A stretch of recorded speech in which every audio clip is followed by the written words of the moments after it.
I think it's human nature for people to want to collect things. Some psychologists argue it's less about the physical objects themselves and more about the experience behind collecting them. While I could talk about collecting physical video games like how I've been doing for the past 2 years or so, I wanted to look at how Nintendo has implemented this natural desire for collecting into some of their games. No, I'm not talking about how you can catch all the Pokemon to fill up your Pokédex, or how you can collect all the Korok seeds in recent Zelda games. I'm talking about stuff you can actually interact with, stuff that ultimately has no real value outside of the game. Stuff that you can say, it doesn't really do anything, but it's nice to have. The first and probably most iconic instance of this is with the trophies in the Super Smash Bros. Series. Originating in Super Smash Bros. Melee, trophies were these little figurines that you could view in the trophy room that depicted Nintendo characters or elements from the vast array of games represented in Super Smash Bros. There were a bunch of different ways to obtain these. Requirements ranged from completing the classic mode with different characters to playing minigames revolving around the trophies. You could even get them by completing specific in-game tasks, stuff like defeating a certain number of enemies or having specific save data on your GameCube's memory card. The whole reason why these things were so cool is the trophy room. This side mode allowed you to view fully rendered 3D models of all the trophies you've collected, with little splash text giving you information about the character, item, or series that it's from. The trophy room itself just feels so cozy, with more of it being revealed with the more trophies you unlock. Trophies would make a return in Super Smash Bros. Brawl, where the collection area is now known as the Trophy Horde. Now there are a ton more trophies due to new characters and the less restrictive hardware limitations of the Wii.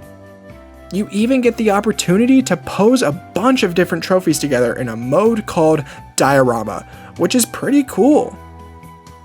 In Brawl, the trophies have a little more relevance since in the Subspace Emissary story mode for the game, defeated fighters get turned into trophies and are collected by the antagonists. Smash 4 would just expand the total number of trophies to 743 in the Wii U version and 707 trophies in the 3DS version. Now, in Smash Ultimate, trophies have been replaced by spirits, which are just 2D pictures of all these video game icons that can give you a little leg up in battle. Trophies were my first introduction to a viewable in-game collectible, and I loved it. I worked so hard to collect every single one in each of the Smash Bros. Games that I owned, but I could never complete my collection, sadly. Probably due to the unique requirements to unlock some of them, which, in hindsight, I love since it gets you to think outside the box and occasionally, you're surprised when you'll randomly find out that you unlocked a new trophy. The next collectible I want to talk about is the figurines from The Legend of Zelda: The Minish Cap.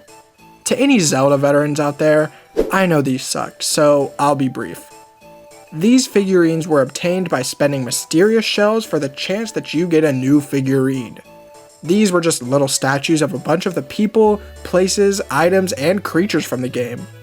The more mysterious shells you'd spend, the higher the chance you'd unlock a brand new figurine, with the more figurines you get over time, making it harder to collect new ones.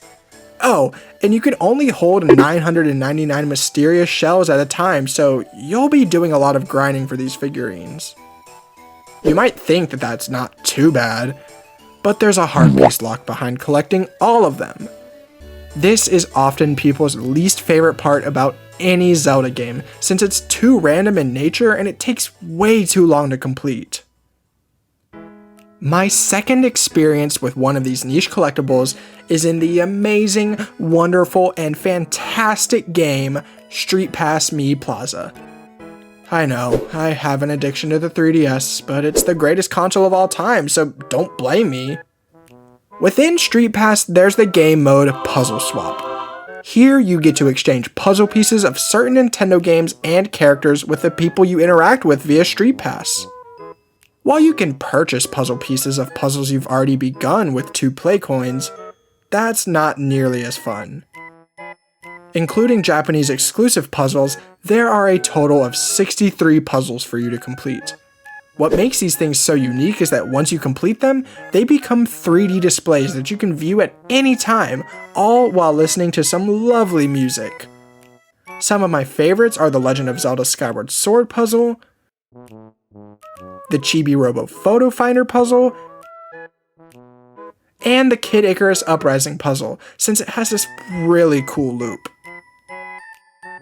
Y'all already know I don't mess around when it comes to Street Pass, so I completed every single puzzle, with the help of some of the special Miis that Nintendo sent out.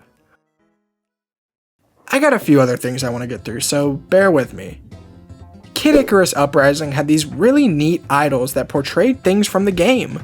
These were 3D models that had a little description about the idol itself.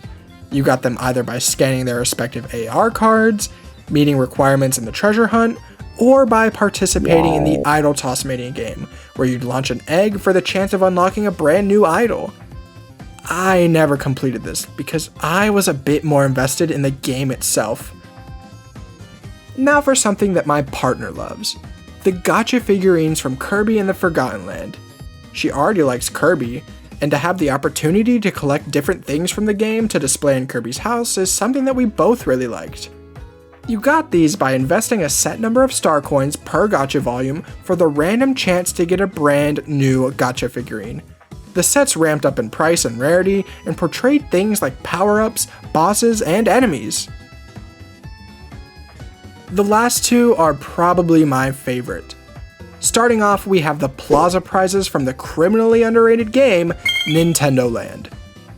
These were interactable items you could have all over your plaza that referenced all sorts of Nintendo games.